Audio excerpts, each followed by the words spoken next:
दोस्तों नमस्कार। मैं भवानी शंकर अग्रवाल मेरे चैनल पावर ऑफ वास्तु में आपका स्वागत करता हूं। मैं आज आपको पानी के संबंध में कुछ विशेष चीज़ें बताऊंगा और ये टैंक बोरिंग वगैरह किस जगह लगाना चाहिए, कैसी स्थिति में किस तरीके से लगाना चाहिए, उसके बारे में थोड़ा सा डिटेल बताऊंगा। हमारा जल तत्व जो है ना वो नॉर्थ ईस्ट कॉर्नर होता है, तो नॉर्थ ईस्ट कॉर्नर में बोरिंग बना सकते हैं। लेकिन उसमें भी क्या होता है कि कुछ विशेष स्थान होता है, उस हिसाब से किया जाता है। जैसे हम एक रेखा जो है ना नॉर्थ ईस्ट से साउथ वेस्ट तक डालेंगे, तो उस रेखा को काटते हुए कोई भी टैंक या बोरिंग नहीं बनाना चाहिए। उस रेखा के या तो हम नॉर्थ की तरफ जाएंगे या ईस्ट की तरफ आएंगे और उस हिसाब से हम बोरिंग बनाएंगे। कोशिश ये करनी चाहिए, हम टैंक बोरिंग जगह जो भी बना रहे हैं, यदि हम घर में घुस रहे हैं तो यदि उसको उलांग करके या उसके ऊपर से नहीं गुजरे हैं तो ठीक है। लेकिन फिर भी आजकल छोटे मकान होते हैं, तो हम उसमें उस बात को इस तरीके से भी ले सकते हैं कि थोड़ा-सा साइड से हम निकल जाएँ। क्योंकि पानी को गंगा का रूप माना जाता है और ऐसा माना जाता है कि पानी को उलांग करके नहीं जाना चाहिए।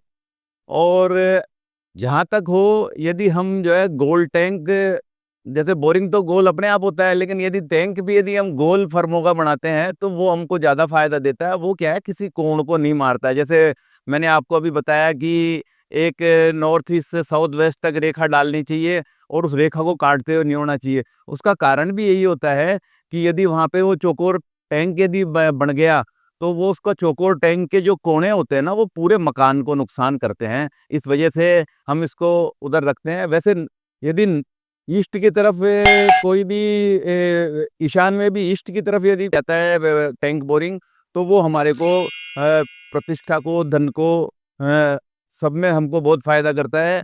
और यदि हम नॉर्थ की तरफ भी बनाते हैं तो वो भी ऐश्वर्य प्राप्ति, पुत्र प्राप्ति, दुखों से छुटकारा, ये सब चीज़ें हमारे को इसके अंदर मिलती है।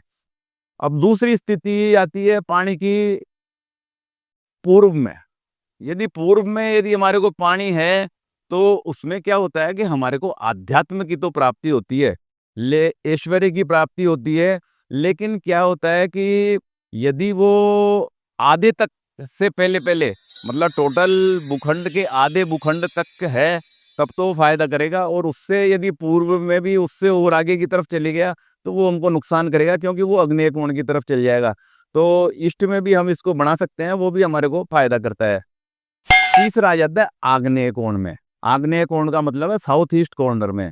यदि साउथ ईस्ट कॉर्नर में बोरिंग लगाते हैं, टैंक बनाते हैं, तो वो हमारे को सब नुकसान करता है। जैसे घर में द्वितीय संतान को नुकसान करेगा वो, घर की महिलाओं को जो है ना वो तकलीफ दे होगा। हमारा जैसे यूँ समझो कि जैसे कोई भी चीज़ है, अग्नि के स्थान पर भी हमने पानी बना दिया, तो कोई भी कार्य करेंगे ना, तो आप ये देख लो बहुत धीरे से चलेगा। जैसे क्या होता है कि पूर्ण रूप से कोई आग नहीं जलती है और वहाँ बार-बार पानी डालते रहते हैं ना, तो उसमें धुआँ ही उठती रहती है। बाकी अग्नि तो है, लेकिन धुआँ उड़ती रहती है, तो वो फ़ायदेमंद नहीं होती वो सारी सब चीज़ें। तो हमारे को उससे बचना चाहिए। ये कभी भी जो है ना हमारे को ज़्यादा घातक भी हो सकता है। सेकंड संतान को तो ये बहुत ही नुकसानदायक होता है और घर में आपस में भी विवाद हो सकता है। तो हमारे को अग्निकोण में नहीं बनाना चाहिए टैंक वगैरह। फिर आ गया, यदि हम दक्षिण में यदि बनाते हैं, तो दक्षिण में भी हमारे को संपत्ति को, महिलाओं को और सारे जैसे जो भी घर के सदस्य होते हैं, उनमें विशेष रूप से महिला सदस्य वगैरह बीमार रहती है, तो हमारे को दक्षिण कोण से भी बचना चाहिए। दक्षिण कोण में नहीं बनाना चाहिए। इसमें क्या है, जैसे मृत्यु का भय, अकाल मृत्यु का भय, जैसे एक्सीडेंटल वगैरह जो भी होते हैं केस, तो उसमें ज़्यादातर यही देखा जाता है कि साउथ या साउथ वेस्ट के अंदर उसके अंदर पानी लगा हुआ है और उसकी वजह से उनको भारी नुकसान हुआ, या साउथ वेस्ट में नीचे है।